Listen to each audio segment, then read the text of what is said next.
Amen. Yes. Amen. Bago po tayo magsimula ay awitan po muna natin ang Panginoon. Awitan po natin siya na, sa page 32. Papurihan ng Diyos. Ating sambahin at purihin ng Diyos, dahil isinugo ang mananako. Papurihan ng Diyos at sundin siyang tunay. Papurihan ng Diyos, tayo'y magkatwaan. Lapit sa Ama sa ngalan ni Kristo, yaman sa salay, tinubos niya tayo. Amen. Amen. Isa po pong awitin. Awitin po natin yung kahit na kubo. Kahit na kubo ang aming tahanan, dito sa lupa'y may kasiyahan. Ako'y may bahay na di nasisira, doon sa langit na walang hanggan. Wala nang hapis at laging sariwa sa piling ng Diyos na mayaman. Amen. Tunay po na napakasarap pong umawit sa Panginoon. Amen. Ngayon naman po ay magkaroon po tayo ng 2 minutes silent prayer. At pag-pray po tayo individual po. Tayo po mag-sit kayo. Panandalian po tayo manalangin.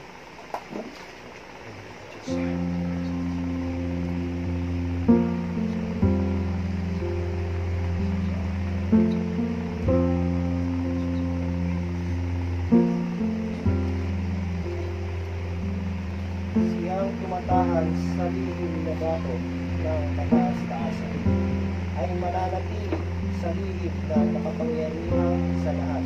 Amen. Aking sasabihin tungkol sa Panginoon, siya ay aking gangulungan at aking katibayan. Amen. Ang Diyos ko na siyang aking pinitiwalaan. Ngayon naman po ay pinatawagan ko po si Sister Lailani Pineda para po mag-opening prayer po. Ang ko natin nakatunong na tayo. Pangalawi Diyos na nakapangalaman sa lahat. Hindi ay nagpapasalamat ng uwi sa umaga na ito na patuloy mo binigyan ng ibang buhay kalakasan. Salamat Lord dahil patuloy mo naman sa buhay namin. Amen. Tunay Lord na napakabuti mo po. Sa oras na ito na binigyan mo kami ng pagkakataon na kabuhay mo salamat sa iyo Panginoon. Wala man kami Panginoon sa aming bahay pananambahan. Ngunit na yun para po kami na ikaw po yung patuloy mo naman muna sa gawain namin. Sa Amen. araw na ito, sabi mo nga po ngayon sa mga salita na kung saan ang dalawa o tatlo ay nagkalikod ay nasa anong kakalagitan. Amen. Ang namin, nakasama ka namin sa oras nito. Patawarin po rin kami Panginoon sa aming mga pagkakasala at mga pagkakasala sa inyo. Alam po namin yung mga nagagawa ng mga pinagkakalimutan sa inyo. Linisin mo po kami at patuloy kami maging karapat-dapat na dumating sa inyo. Dalangin namin Panginoon na patubayin mo rin ang mga kapatid namin na nasa kanilang mga tahanan. Amen. Kami magkasama-sama physically, ngunit ano po namin na ano yung puso namin Panginoon sa pagsamba sa inyo Panginoon. Salamat Yes, Panginoon sa oras na ito. Gabayin niyo po kami Panginoon. Simula hanggang sa matapos mo yung gawain namin sa tahanan ito Panginoon. Na ikaw pa ang siyang muna, ikaw pa ang mapagpilihan Panginoon. Salamat Panginoon. At patuloy namin pinigpit na ang pagpapala Panginoon mula sa inyong mga salita ay matatanggap namin sa araw na ito Panginoon. Pinagpipray din po namin ang buong bansa. Pilipinas, upang po ito Panginoon. Ikaw po ang pagpila namin magagamot na pinakayahan Panginoon na magpagaling ng kanta ng mga spirits. Kaya Lord, sa oras nito, tinitiwala po namin sa inyong lahat. ng gawain namin Panginoon sa umagang ito. Ikaw po ang pinagkakatiwalaan. Kaya Lord, salamat po sa umagang ito. Ito ang dalangin sa pangalan ng Jesus. Amen. Praise God. Ngayon po ay tumako na po tayo sa pag-aawitan po. Napapangunahan po tayo ni Sister Jasmine Bayones. Handa na po ba tayo magbuhay sa Panginoon? Amen. Ngayon po ay, awitin po natin ang ating mga awitin ng may galak, may saya at may tuwa dahil sa Panginoon po natin ito inaawit at hindi po para sa kung sino man. Awitin po natin ang may galak.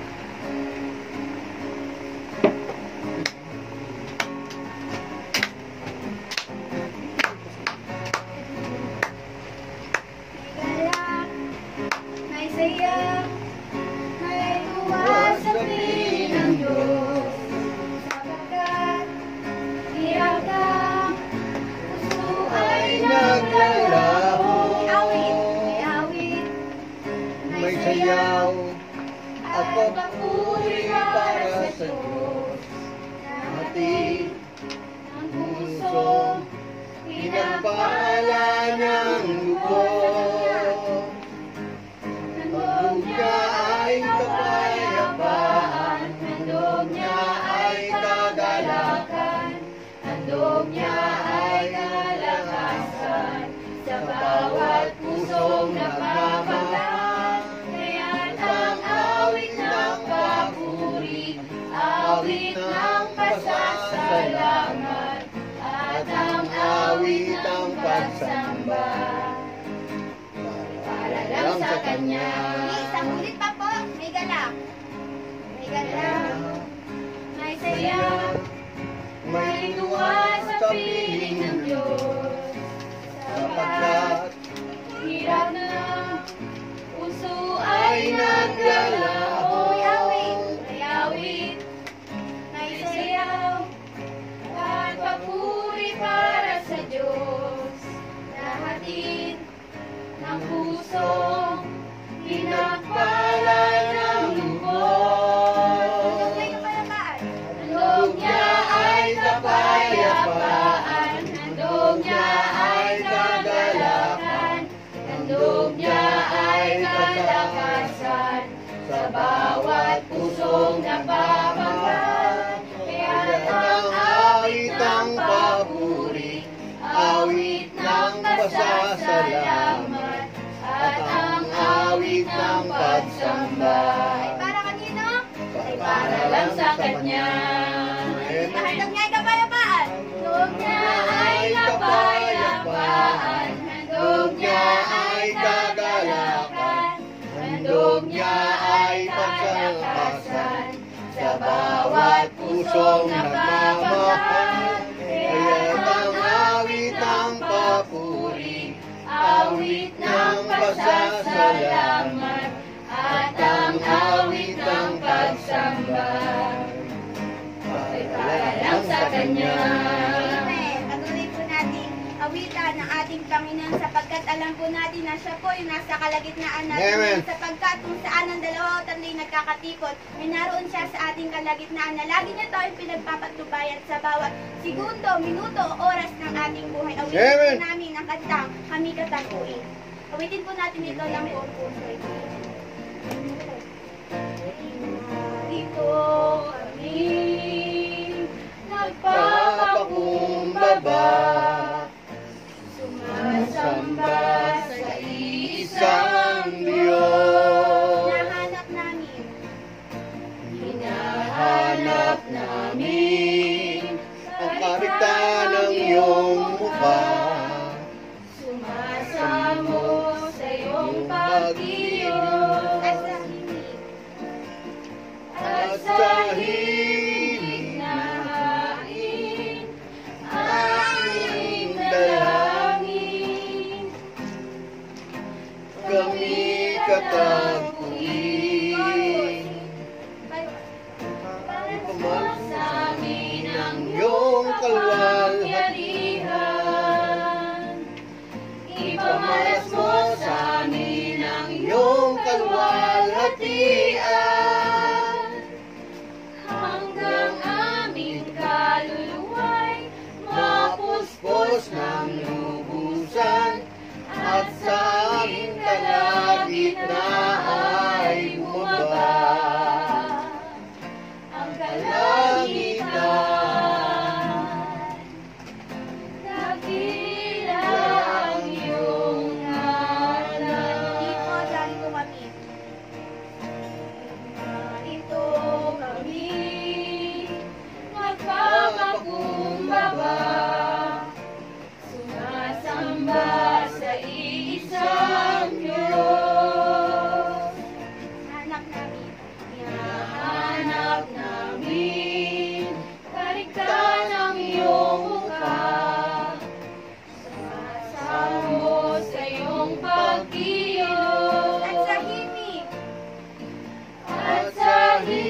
Ipamalas mo sa amin ang iyong kapangyarihan. Ipamalas mo sa amin ang iyong kalwalhatian. Hanggang aming kaluluwa'y mapuspos ng lubusan, at sa aming kalagitnaan bumaba ang kalangitan. Dakila ang iyong ngalan. Iparanas mo sa amin ang iyong kalwalhatian. Iparanas mo sa amin ang iyong kalwalhatian. Hanggang aming kaluluwa'y mapuspos ng lubusan, at sa aming kalagitnaan bumaba ang kalangitan. Dakila ang iyong ngalan. Dakila ang iyong ngalan.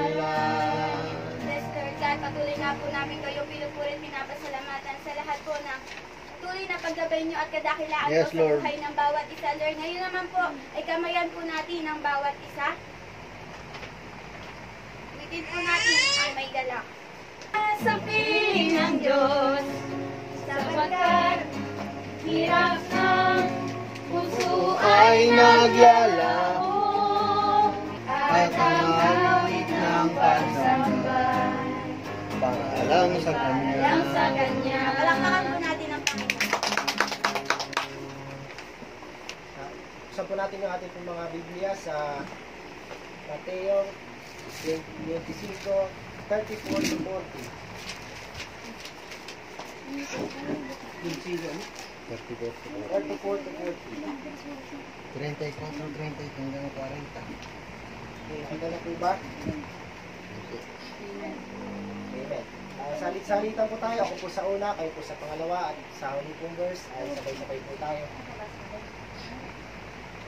Mateo 25:34. Kung magkagayoy, sasabihin ng hari sa mga sa kaniyang tanan, magsiparito kayo, mga pinagpala ng aking ama. Manahin ninyo ang kaharian, nakahanda sa inyo, buhat ng itatag ang sanglibutan. Verse 25. Sapagkat ako'y nagutom at ako'y inyong pinakain. Ako'y nauhaw at ako'y inyong pinainom. Ako'y naging taga ibang bayan at ako'y inyong pinatuloy. Verse 36. Naging hubad at inyo akong pinaramtan. Ako'y nagkasakit at inyo akong dinalay. Ako'y nabilanggo at inyo akong pinaroonan. Verse 37. Kung magkagayoy, sasagutin siya ng mga matuwid at magsasabi, ano, kailan ka namin nakita ang nagutom at pinakain? Verse 38. At kailan ka namin nakitang isang taga-ibang bayan at pinatuloy ka, o hubad, at pinaramtan ka. Verse 39. At kailan ka namin nakitang may sakit o nasa bilangguan na dinalaw ka namin? Sabay-sabay po tayo sa verse 40. At sasagot ng hari at sasabihin sa kanila, katotohanan ang sinabi ko sa inyo, yamang inyong ginawa sa isa dito sa aking mga kapatid, kahit sa pinakamaliit na ito, ay sa akin ninyo ginawa.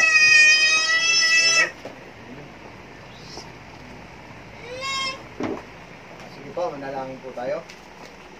O dakila, banal, makapangyarihan namin Diyos, tunay nga po Panginoon na nakakabuti mo sa buhay ng bawat isa sa amin.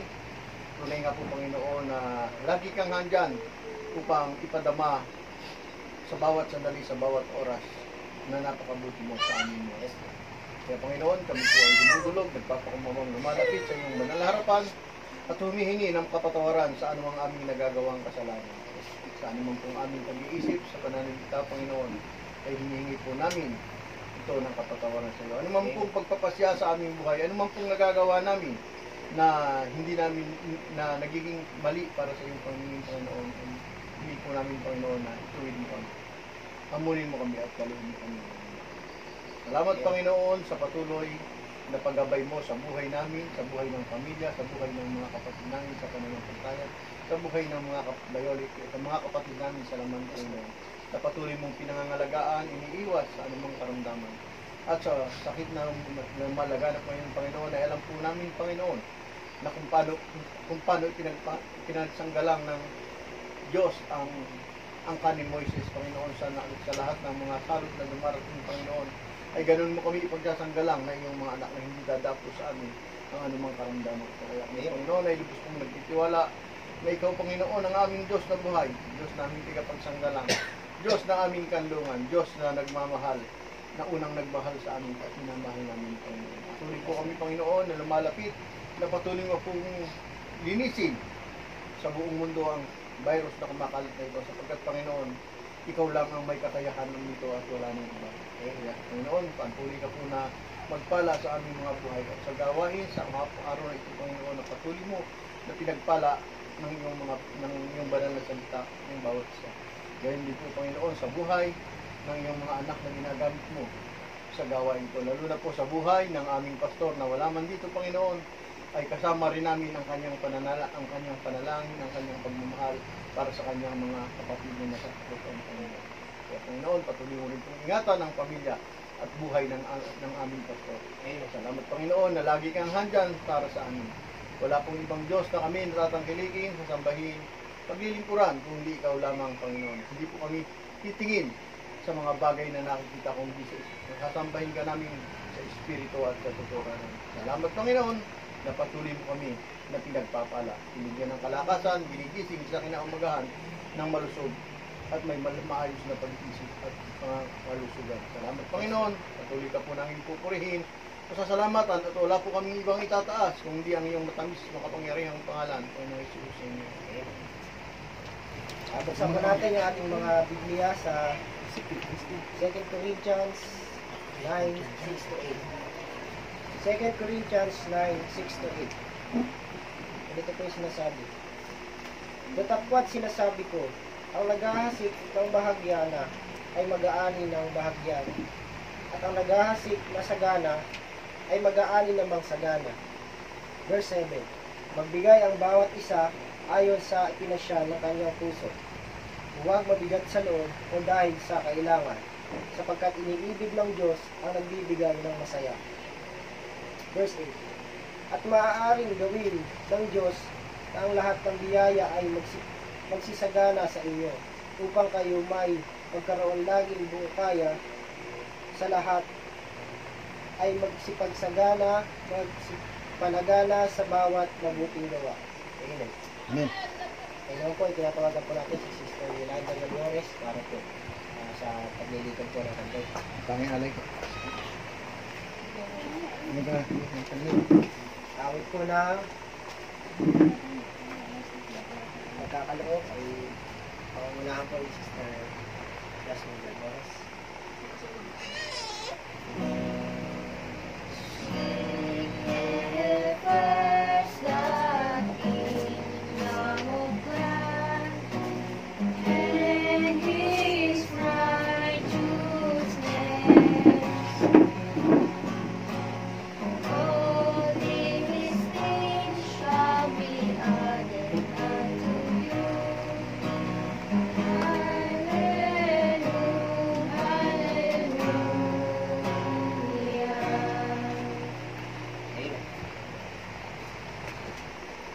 Tinatawagan po natin si Sister Desiree para po sa panalangin po ng pagkakaloob.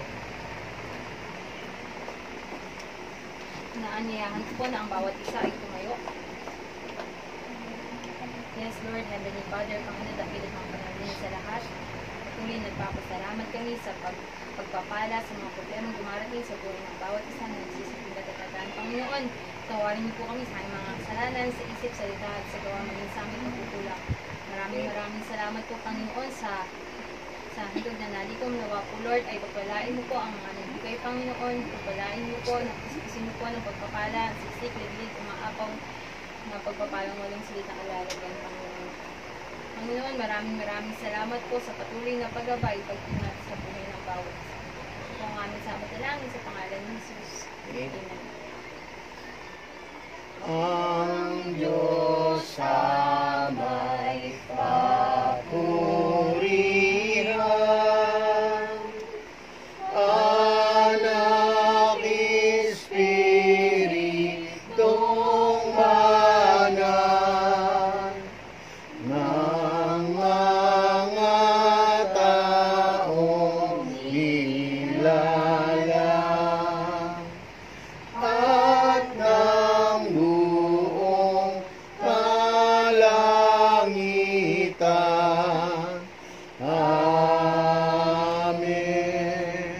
Amen. Amen. Ngayon naman po ay dumako po tayo sa special number. Natawagan ko po si Sister Desiree Banores para po sa natatanging bilang. Under your grace, your mercy amazes me. Under your wings, your shadow covers me. Promise of love, from my body safely undone.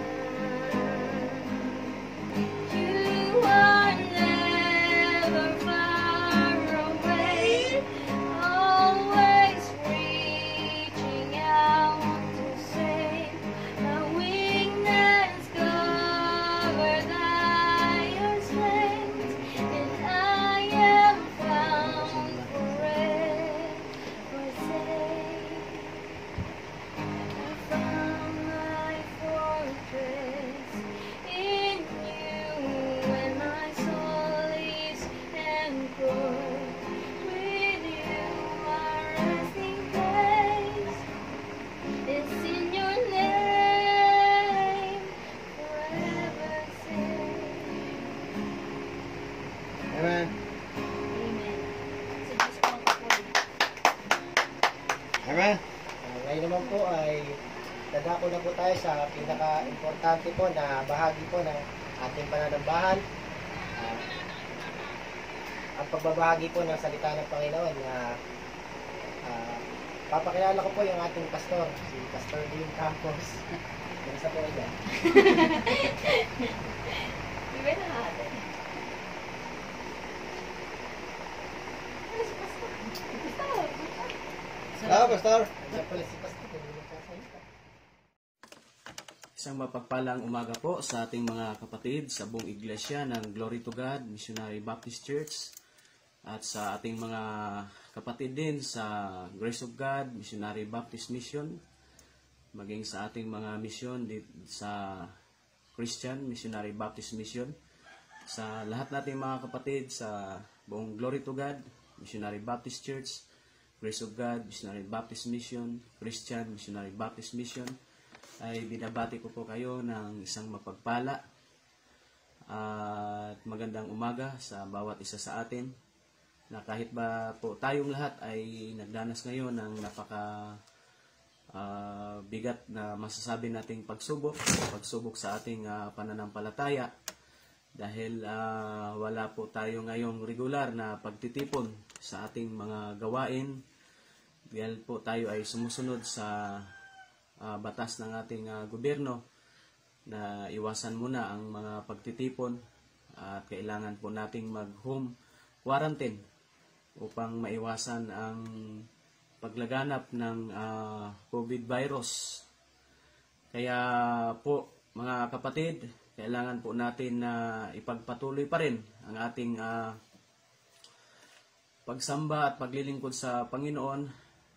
Kahit hindi tayo nagtitipon ay gawin pa rin natin ang ating mga gawain bilang isang mananampalataya na mapangalagaan natin ang ating pagtibay, ang ating pagtatag sa ating Kristiyanong pamumuhay sa pamamagitan po ng ating home devotional, family devotional. At ako nga po bilang pastor ninyo, bilang lingkod po ninyo mga kapatid ay masakit sa aking kalooban na hindi ko kayo makikita personally sa ating pagtitipon. Subalit lahat naman ng bagay ay nangyayari sa ikabubuti natin. Kaya naniniwala ko na nangyayari to dahil po mayroon pong layunin ang Diyos. At dito makikita kung gaano tayo katibay at gaano tayo katatag sa ating pananampalataya sa Panginoon sa kabila ng nangyayaring ito mga kapatid. Kaya po kahit wala po tayong pagtitipon ngayon, araw ng linggo sa Iglesia ng Glory to God at sa Grace of God, at kahapon po wala ding pagtitipon sa Christian Missionary Baptist Mission. Ay talagang napaka-sakit sa ating kalooban, subalit sumunod tayo sa panawagan ng ating gobyerno, mga kapatid. Ang ating pag-aaralan sa umagang ito ay bilang araw ng linggo. Ito po yung mensahe na nais ko pong ibahagi sa inyo, mga kapatid. Pinamagatan natin ito, Is there anything too hard for the Lord? Meron bang bagay na mahirap sa Diyos? Wala pong bagay na mahirap sa Diyos, sapagkat yan po ang sinasabi sa Biblia, na walang bagay na imposible sa Diyos. Mga kapatid, sabi sa Lucas 1:30, basahin natin, kung mayroon kayong mga Biblia, sa Lucas 1:37, sapagkat sa Diyos ay walang salitang hindi mangyayari. Sa wikang English, napaganda po, that with God, nothing is impossible. Wala pong bagay na imposible sa Panginoon. There's no anything too hard for the Lord. Kaya ang tanong, is there anything too hard for the Lord? Siyempre po, ang sagot ay wala. Subalit ang Diyos, mga kapatid, ay kumikilos siya doon po sa mga taong mayroon ding ginagawa, mga kapatid. Sapagkat sinasabi ng Biblia na ang pananampalatayang walang gawa ay patay. At ang Diyos po ay hindi po siya gumagawa doon sa taong nag-aalinlangan. Sabi nga po dito sa Santiago 1:6, ngunit humingi siyang may pananampalataya na walang pag-aalinlangan, sapagkat ang nag-aalinlangan ay katulad ng alon sa dagat na hinihipan at pinapadpad ng hangin. Kaya po mga kapatid, ang Diyos po, wala pong bagay na mahirap sa Diyos. Basta po tayo ay manampalataya, manalig sa Kanya. At kailangan yung ating pananampalataya ay may kalakip na gawa. Hindi naman po natin sinasabi na ang pananampalataya ang daan ng kaligtasan ng isang tao. Subalit, ang pananampalataya po ay kailangan na may gawa, at ang pananampalatayang tinutukoy na ito ay ito yung pananampalataya na tinatawag natin na faith in our daily living. Marami po kasing uri ng pananampalataya, mga kapatid. Mayroong super faith, yun pong si Elijah, nagpababa ng apoy. Mayroon pong historical faith. Mayroon pong faith as a spiritual gift sa 1 Corinthians 13:13. At ito pong pananampalataya na sinasabi natin ito yung pananampalataya na araw-araw nating ipinamumuhay. Kaya nga ang sinabi sa Hebreo na ang taong matuwid ay mabubuhay sa kaniyang pananampalataya sa Hebreo 10:38. Ngunit ang aking matuwid na lingkod ay mabubuhay sa pananampalataya. So ito yung pananampalataya na sinasabi natin, mga kapatid, na pananampalataya na kailangang may gawa. Nothing is too hard for the Lord. Wala pong bagay na mahirap sa Diyos. Kahit pa tayo ay naghumaharap ngayon sa gaano katinding pagsubok sa buhay, ay kaya po natin itong malagpasan basta po tayo ay magtiwala sa Diyos. At yung namang ating pagtitiwala ay kailangan po na ipakita natin sa Diyos yung ating gawa. Sabi nga, iingatan ka ng Diyos kung mag-iingat ka. Paano ka magkaroon ng tinapay kung hindi ka pupunta sa tindahan? Kailangan na hindi ka lang manalangin, kundi kailangan ipakita mo rin ito sa iyong ginagawa. Nothing too hard for the Lord to those people, number one, to those people who believe in God. To those people who believe in God. Kailangan po tayo ay magtiwala sa Diyos, at ito po yung sinasabi sa Marcos 9:23 na kailangan po mga kapatid na magtiwala tayo sa Diyos. Lalo na sa panahon natin ngayon na napakatindi po ng paglaganap ng pandemic na ito mga kapatid. Hindi po ito kayang kontrolin ng tao. Wala pong kakayahan ng tao na patigilin ito. Kundi ang Diyos lamang ang may kakayahang patigilin ito. Kaya magtiwala tayo sa Diyos na kaya ng Diyos na iligtas tayo at kaya ng Diyos na alisin at linisin ang itong virus na lumalaganap sa ating paligid ngayon. Magtiwala tayo mga kapatid. We have to believe in God. Believe in Him, mga kapatid. Sa Marcos 9:23, ang sabi nga po ng ating Panginoong Hesus, sinabi sa kanya ni Hesus, kung kaya mo, kung kaya ba natin, kaya ba tayong magtiwala sa Panginoon? Ang lahat ng bagay ay maaaring mangyari sa kanya na nanampalataya. So lahat ng bagay, nais nating maligtas tayo, nais nating huwag tayong maapektuhan, nais nating lubusan ng bumalik sa normal ang lahat ng ating pamumuhay ngayon kasi hindi nga po normal ang ating pamumuhay ngayon, kapatid. Talagang yung ginagawa natin noon, hindi natin magagawa ngayon kasi sumusunod tayo sa batas ng ating gobyerno, mga kapatid. Kung sabi nga ng Biblia, ang lahat ng bagay ay maaaring mangyari sa Kanya na nanampalataya. Kaya manampalataya tayo sa Panginoon, kapatid. Ito na lang po talaga ang ating sandata ngayon, yung magtiwala, manampalataya sa Diyos. Mga kapatid, all things are impossible to those people who do not believe in God. Wala pong mangyayari sa taong walang tiwala sa Panginoon. Sabi nga po sa Hebreo 11:6, no, mga kapatid, wala pong mangyayari doon sa taong hindi nagtitiwala sa Panginoon. Kailan magtiwala tayo na kayang gawin ng Diyos ang lahat ng mga bagay na ikabubuti natin, mga kapatid. Yan naman ang hangarin ng Diyos. Ikabubuti natin, mga kapatid. Hebreo 11:6, sabi nga po, at kung walang pananampalataya ay hindi maaring kalugdan ng Diyos, sapagkat ang sino mang lumapit sa Kanya o lumapit sa Diyos ay dapat sumasampalatayang may Diyos. May Diyos po, kapatid, na may kontrol sa lahat ng bagay na ito, sa lahat ng mga nangyayaring ito.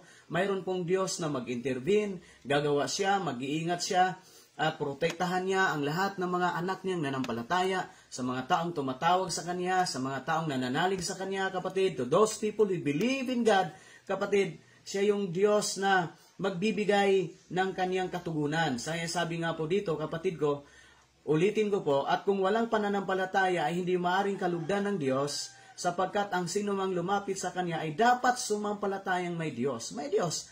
At siya ang tagapagbigay gantimpala sa mga masigasig na humahanap sa Kanya. So believe in God, kapatid. We have to believe in God.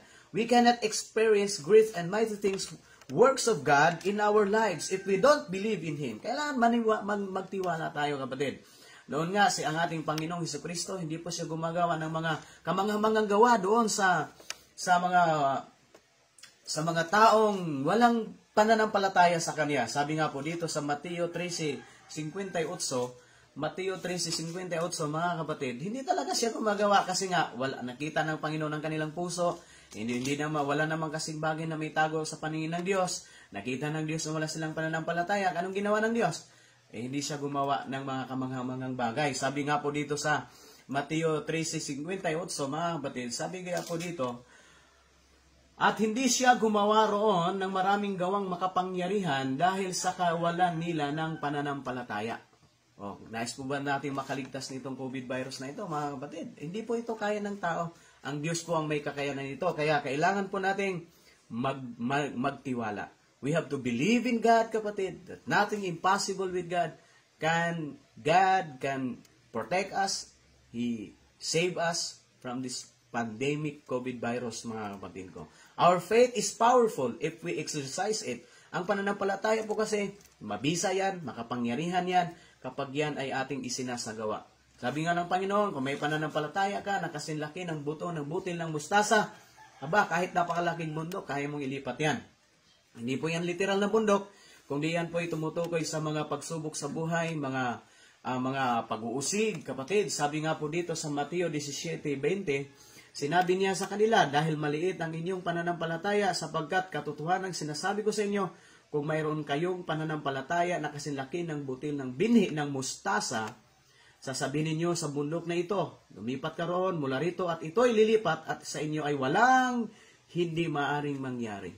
Nakita niyo po gaano kabisa yung ating pananampalataya. Wala po tayong ibang mapanghawakan ngayon kundi ang ating pananampalataya. Everything works in us. Lahat ng bagay mangyayari sa ikabubuti natin. If there is something special will happen in our lives, just never stop believing in God. Kung nais mong mayroong mga bagay na mangyari na yung kamanghamanghang bagay, yung mga bagay na iniisip mo pa lang, hinahangad mo pa lang, kung nais mong mangyari yan, don't stop believing in God. Just have faith in God, kapatid ko. Mga kapatid, magtiwala tayo sa Diyos na kaya niyang gawin, na protektahan tayo, ingatan tayo, at ang buhay natin ay malayo sa anumang uri ng panganib. At kahit man sa ating mga pangangailangan, ang Diyos po ay hindi nagkukulang sa atin, kapatid. Marami pong nagugutom ngayon. Meron nga tayong isang kapatid na ilang mga 2 araw na nag-text sa akin at sabi niya, ay pastor, nagugutom na kami. Kaya itong lingkod ninyo, itong kapatid niyo na pastor, alam niyo, nabagbag ang kalooban ko. Ayaw ko po na hindi matupad yung salita ng Diyos. Ano bang sabi ng salita ng Diyos? Walang matuwid na pababayaan ng Panginoon. Ni ang kanyang mga binhi ay magmamalimos ng tinapay, no, mga kapatid. So, hindi tayo paggutuman ng Panginoon, kapatid. Kahit ba wala nang tindahang magbukas yan, may pamamaraan pa rin ng Panginoon kasi hindi naman naubusan ng Diyos ang kapamaraanan. Pangako niya, hindi tayo magpaggugutuman ng Panginoon. Sabi nga po dito sa awit 37, mga kapatid, 25, ako'y naging bata at ngayon matanda na. Ngayon ba hindi ko nakikita na ang taong matuwid ay pinabayaan ng Diyos? Ni ang kaniyang mga anak ay namamalimos ng tinapay. Kaya isang kapatid natin na pastor, wala kami masaing, nagugutom kami, kaya nabagbag yung kalooban ko. Baka sinisip ko, baka hindi matupad yung salita ng Diyos na walang taong matuwid na magugutom. Nag-isip ako ng paraan at binigyan ako ng Diyos ng gabay, kaya sabi ko sa kanya, sige Brad, mag-ano tayo ng 10 kilong bigas at hindi magugutom yung pamilya mo. Kaya mga kapatid, just believe in God. Nothing impossible to those people who believe in God. Just believe in God. Sa panahon natin ngayon, ito na lang po ang ating panghawakan. Hindi po ito kaya ng tao, hindi po kaya ng sinuman ang COVID virus na ito. Ang may taging kakayahang linisin ito, alisin ito at iligtas tayo. Walang iba ang Diyos. Kaya magtiwala tayo. Huwag tayong magtiwala sa sarili natin. Huwag tayong magtiwala sa tao. Nandyan lang ang tao para gabay natin, para bigyan tayo ng paalala. Subalit ang ating buong pusong pagtitiwala ay walang iba sa Diyos pa rin, mga kapatid. Number 2, nothing impossible or nothing too hard for the Lord to those people, sa mga taong number 2, to those people who are persistent in prayer, sa mga taong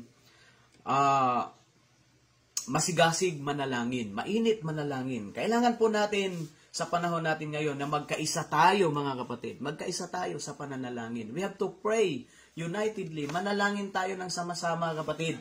Sabi nga, ang panalangin ng taong matuwid ay mabisa at makapangyarihan. Kung isang tao lang na matuwid manalangin, mabisa na yan. Lalong-lalo na pag lahat tayo manalangin, kapatid. Sabi nga po dito sa Santiago 5:16, no? Sabi nga po dito, James 5:16, kaya't ipahayag ninyo sa isa't isa ang inyong mga kasalanan at ipanalangin ninyo ang isa't isa upang kayo'y gumaling. Ang panalangin ng taong matuwid ay makapangyarihan at mabisa. O, tingnan niyo po, napakabisa, makapangyarihan ang panalangin ng taong matuwid, kapatid. Kaya please, kapatid ko, magkaisa tayo sa panalangin. Alam ko, matuwid na tayo sa paningin ng Diyos dahil hindi po sa pamagitan ng ating mabuting gawa, kundi sa pamagitan po ni Kristo, mga kapatid, na siyang ibinihis natin, na siyang nakikita sa buhay natin ngayon, kapatid. No? Sabi nga po dito sa Roma 13:14, kung di isuot ninyo ang Panginoong Hesukristo na huwag ninyong paglaanan ang laman upang masunod ang mga pagnanasa nito. Kaya si Kristo na pong nakikita sa atin, naging matuwid na tayo sa paningin ng Diyos. Mula nung tayo nanampalataya kay Kristo, ng buong puso, tinanggap natin siya bilang ating Diyos at tagapagligtas, naging matuwid na tayo. Ang sabi ng Biblia, mabisa, makapangyarihan ang panalangin ng taong matuwid. Kaya lahat tayo magkaisa sa panalangin. Manalangin tayo na na iligtas tayo ng Panginoon sa pandemic na COVID virus at ang mundo natin ay makaligtas sa masasabi nating salot na ito, no, mga kapatid ko. Magkaisa tayo sa panalangin. Prayer can open our lives so that God's power can works in us. Ang panalangin po parang susi ito sa bahay na ang susi, binubuksan niya ang pintuan para tayo makapasok, para tayo makakilos, makagawa. Ganon din ang panalangin. Ito po'y susi, mga kapatid, upang kumilos ang Diyos sa buhay po nating mga anak niya, no, mga kapatid.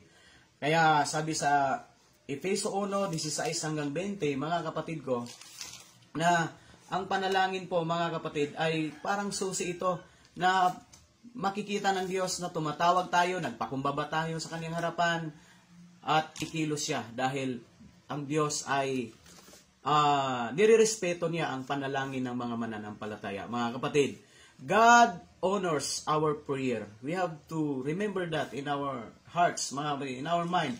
God honors our prayer, no, mga kapatid. Sabi nga po sa Efeso 1:16-20, hindi ako tumitigil ng pagpapasalamat para sa inyo na binabanggit kayo sa aking mga panalangin. Sabi po ni Apostol Pablo, upang ang Diyos ng ating Panginoong Hesukristo, ang Ama ng kaluwalhatian, ay magkaloob sa inyo ng espiritual na karunungan at ng pahayag sa isang ganap na pagkakilala sa Kanya. Tingnan nyo, nanalangin si Pablo para sa mga mananampalataya na nandoon sa Efeso, na nanalangin si Pablo, pinapanalangin at talagang ang Diyos kumikilos, pinagkalooban ng karunungan, ng pangunawa, ang mga mananampalataya doon sa Efeso, mga kapatid ko. Verse 18, yamang maliwanagan ang mga mata ng inyong puso upang malaman ninyo kung ano ang pag-asa sa kaniyang pagtawag, kung ano ang kayamanan ng kalulatian ng kaniyang pagmana sa mga banal, pamana sa mga banal, 19, verse 19, at kung ano ang di masukat na kadakilaan ng kaniyang kapangyarihan sa atin na sumasampalataya ayon sa gawa ng kapangyarihan ng kaniyang lakas. Talagang gumagawa ang Panginoon sa makapangyarihan niyang paggawa, mga kapatid, sa buhay natin kapag tayo po ay nananalangin. Verse 20, Kanyang isinasagawa ito kay Kristo ng kanyang muling buhayin siya mula sa mga patay at pinaupo sa kanan sa kanyang kanan, saksang kalangitan. Kaya mga kapatid, magkaisa tayo sa panalangin. Prayer is powerful. Ang panalangin ay makapangyarihan. We have to pray persistently and unceasingly. Yan po ang sinasabi ni Pablo sa 1 Thessalonians 5:17. Pray without ceasing. Manalangin tayo na walang patid, mga kapatid. Manalangin na walang patid. Prayer can heal sickness. Ang panalangin po ay nakakagaling ng karamdaman. James 5:15. Kung ating titingnan, ang panalangin din po, mga kapatid, ay nagliligtas kahit yung mga mananampalataya na nakakulong. Diba? Sa Acts chapter 12, 5-12, Acts chapter 12, Gawa 12, 5-12, nung nakulong po nakulong sila Pedro, mga kapatid. Alam niyo, nung nakulong, nanalangin po, bakit nakulong sila Pedro? Hindi dahil sila gumawa ng kasamaan, kundi dahil nakulong sila, dahil sa kanilang pangangaral ng salita ng Diyos, ay bawal doon yung pangaral ng salita ng Diyos sa lugar na kanilang pinuntahan. Subalit, mga kapatid, nakulong sila at nananalangin ang mga anak ng Diyos, yung mga mananampalataya, mga kapatid. Kaya, nabuksan yung pintuan ng kulungan, hindi naman lumaya sila Pedro. Hindi po, mga kapatid, kundi ay sila po ay iniligtas ng Diyos sa na yun. Nangaral patuloy sila ng salita ng Diyos doon po sa kulungan na yun, mga kapatid, no? So, nothing too hard for the Lord. Wala pong bagay na mahirap gawin ng Panginoon. Doon po sa mga taong unang-una, nagtitiwala sa Kanya. To those people who believe in Him.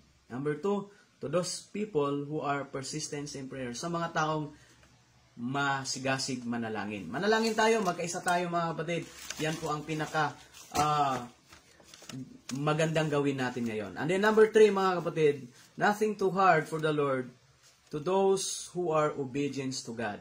Kahit ba tayo ngayon ay walang pagtitipon, hindi ibig sabihin na malaya na natin gawin yung gusto natin. Kung di, mga kapatid, kahit wala po tayong pagtitipon, wala tayong mga gawain sa iglesia, sa ating mga mission, mga kapatid, tandaan natin, mga kapatid, hindi po maapektuhan ng anumang pangyayari ang ating pagkakristyano.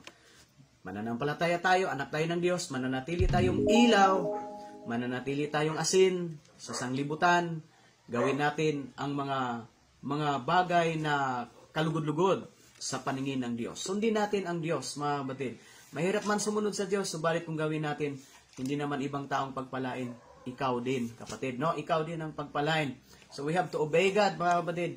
Kahit walang taong nakakita sa iyo, gawin mo yung mga bagay na kalugod-lugod sa Panginoon. Sa Jeremiah 32:17, sabi nga po, mga kapatid, na kailangan nating sundin ang Panginoon according to Jeremiah 32:17, no, mga kapatid, sabi dito, Panginoong Diyos, Ikaw ang siyang gumawa ng langit at ng lupa sa pamagitan ng iyong dakilang kapangyarihan at sa pamagitan ng iyong unat na kamay, walang bagay na napakahirap sa iyo. So malinaw po, walang bagay na mahirap sa Panginoon.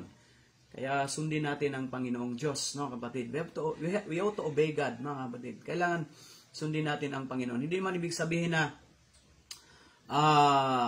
kaya wala tayong pagtitipon dahil sumunod tayo sa gobyerno natin. Ang gobyerno po, mga kapatid, ang nagbigay po ng kapamahalaan, ng authority, ng otoridad sa ating pamahalaan ay ang Diyos din naman. Ano, mga kapatid? Kaya sumunod tayo.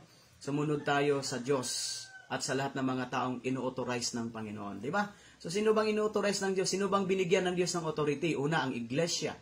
Ang ating pangalawa, ang gobyerno natin, no, mga kapatid.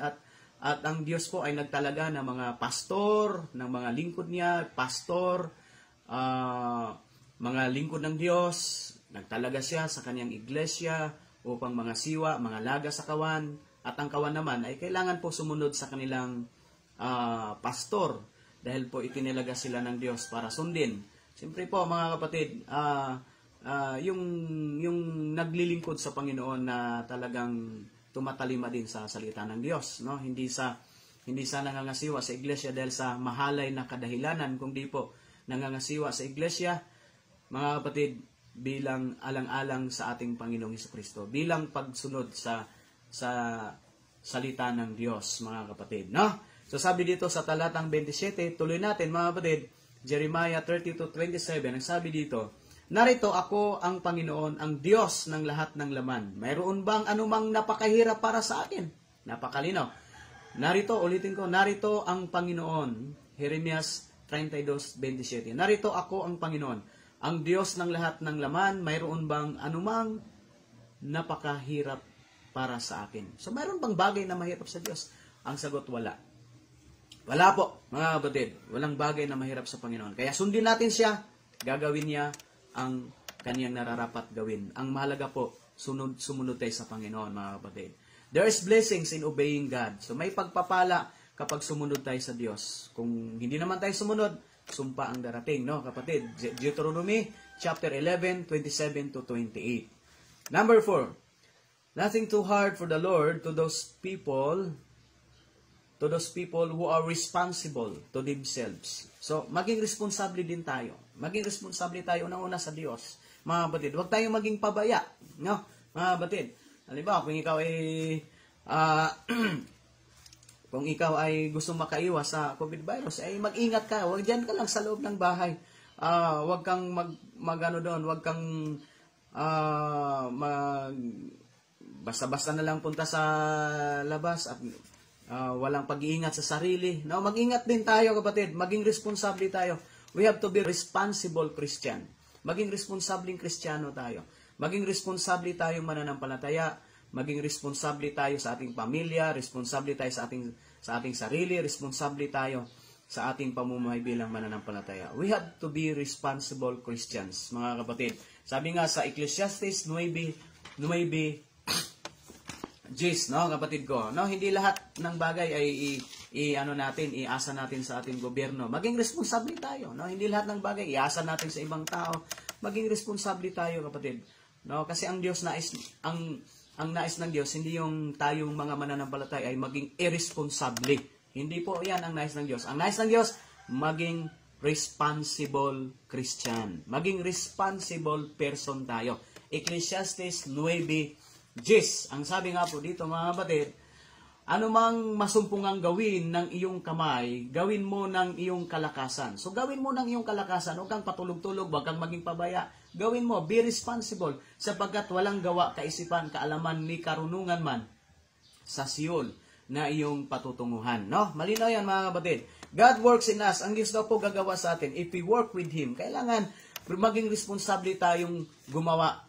Kasi sa ating paggawa naman ay hindi tayo nagsusulo, hindi tayo nag-isa, kasama natin ang Diyos. God works in us. Ang Diyos gumagawa siya kapag gumawa tayong kasama niya, no, kapatid ko. So paano gagawa ang Diyos sa atin kung hindi tayo gagawa? So gagawa ang Diyos pag gumawa ka. Gumawa kang kasama ang Diyos, kapatid. Sabi nga sa 2 Korintos 6:1, yamang gumagawa kaming kasama niya. O sino ba yung niya dito? Yung niya. Hindi po bagay ito kung di tumutukoy ito sa Diyos. Yamang gumagawa kaming kasama niya o kasama ng Diyos. Nanawagan din kami sa inyo na huwag ninyong tanggapin ang biyaya ng Diyos ng walang kabuluhan. So iniingatan tayo ng Diyos, maging responsable tayo para lalo nating matamasa yung pag-iingat ng Diyos. Kung nais nating pagpalain, maging responsable tayo sa mga bagay na nais ng Diyos para sa atin, para pagpalain tayo, manalangin tayo, magtatapat tayo sa Kanya, ipamuhay natin ang salita ng Diyos, maging responsable tayo mga kapatid. Huwag tayong maging irresponsable mga kapatid ko. Ginawa na ng lahat ng gobyerno natin ang kanilang magagawa, so gawin din natin yung parte natin kapatid. Great and honorable things will be happen to those responsible Christian. No? Napakaganda po mga kapatid. Yun daw pong mga dakila, kamanghamanghang bagay, at yung mga bagay na may mga bagay na kaaya-aya, no? Honorable things, ay mangyayari ito o matatanggap ito sa buhay po ng mga Kristiyanong, matatanggap ito ng mga Kristiyanong responsable sa kanilang buhay. Romans 2:10, no kapatid? Roma 2:10, no kapatid? So napakalinaw dito. Sabi dito mga kapatid, Roma 2:10, subalit kaluwalhatian, karangalan at kapayapaan sa bawat gumagawa ng mabuti. O di ba? Subalit, napakalinaw po dito. Ulitin ko, subalit kaluwalhatian. Ano ba yung kaluwalhatian? Siyempre magandang buhay po yan kapatid. Buhay na ito at buhay doon. Unang-una, buhay po doon sa kasama ang Diyos. Maluwalhating buhay. Karangalan. At kapayapaan. O, tatlo po yan. Kaluwalhatian, subalit kaluwalhatian, karangalan, kapayapaan sa bawat gumagawa ng mabuti. O, gumawa tayo ng mabuti. Maging responsable tayo mga kapatid. O, unay sa Hudyo at gayon din sa mga Grego. Hindi tayo Hudyo, hindi tayo Grego, hintil po tayo. Subalit mga kapatid, ang Diyos ay Diyos ng lahat, kapatid ko. Nawa po, pagpalain tayo ng Panginoon, patatagin natin ang ating pagtitiwala sa Kanya, patatagin natin ang ating pananalangin, patatagin natin ang ating pagsunod sa Diyos, at patatagin natin ang pagiging responsableng Kristiyano, mga kapatid. Nawa po, pagpalain tayo ng Panginoon, ingatan tayo kapatid, at magtiwala tayo na lahat ng bagay ay walang bagay na mahirap sa Diyos. Kayang-kaya niya tayong ingatan, pagpalain, at kayang-kayang linisin ng Diyos ang lumalaganap na virus na ito. Huwag lamang po tayong mawalan ng ating pananampalataya sa Panginoon, mga kapatid. Nothing too hard for the Lord. Purihin ang Panginoon, isang mapagpalang umaga. Nawa po ay ang biyaya at pagpapala ng Diyos ay sumasagana sa atin. Tayo manalangin. Amang Diyos na banal, makapangyarihan sa lahat. Kayo po ang Diyos na may kontrol ng lahat ng mga bagay, sapagkat kayo po ang lumalang ng lahat ng mga bagay, Panginoon. Sa panahong ito na aming pinagdaanan na krisis sa aming bansa, hindi lamang sa aming bansa, kundi maging sa buong mundo. Panginoong Diyos, wala po kaming ibang maaasahan, Panginoon, kundi kayo lamang. Nawa po, Panginoong Diyos, dalangin ko po, naway ingatan ninyo ang lahat naming mga kapatid sa pananampalataya sa iba't ibang dako at sulok sa buong mundo. At nawa, Panginoon, ay ang aming bansa din, ang aming bansang Pilipinas, ay iligtas ninyo sa kalamidad na ito, Panginoon. Naway matuto ang lahat ng tao na magtiwala, tumawag sa inyo, manampalataya sa inyo bilang tunay na Diyos at tagapagligtas. Sapagkat kayo lamang ang tunay na Diyos at tagapagligtas. Pagpalain nyo rin po ingatan at huwag niyo pong pabayaan ang lahat kong mga kapatid sa buong iglesia ng Glory to God Missionary Baptist Church at sa lahat-lahat po ng mga kapatid namin sa mga missions, sa Grace of God, Missionary Baptist Mission, Christian Missionary Baptist Mission. We pray, Father God, I pray, Father God, na kayo po ang mag-ingat sa buhay po ng bawat isa at huwag niyo pong pagkukulangan ang pangangailangan ng bawat isa. Purihin ka, Panginoon, sa inyong mga salita. Tunay, O Diyos, na kayo lamang ang Diyos namin na makapangyarihan sa lahat. Kung kayo po ang nagligtas sa amin spiritually, ililigtas niyo rin po kami, Panginoon, sa physical na mga aspeto ng buhay namin. Lalo na po ang kalusugan po ng bawat isa, Panginoon. Na sa kabila ng mga virus na ito na lumalaganap, itong COVID virus na ito, Panginoon, ay ilayo niyo sa anumang mga sakit at karamdaman at sa anumang mga masamang epekto ng virus na ito. Ang lahat-lahat ng mga mananampalataya sa iba't ibang dako at sulok sa buong mundo, maging ang aming bansa. Bigyan niyo po ng karunungan, wisdom ang aming pamahalaan, lalo na po ang aming presidente at lahat ng mga namamahala sa amin. Bigyan niyo po sila ng karunungan na huwag magtiwala sa kanilang sarili sa anumang mga hakbang na nilang gawin, kundi magtiwala sila sa inyo, Panginoon. Purihin ka, O Diyos, sa inyo po ang karangalan, kaluwalhatian, kapurihan. Ito po ay aming hiniling sa matamis at makapangyarihang pangalan ng aming Panginoong Hesus. In Jesus' name, in Jesus' name, amen and amen and amen. God bless all.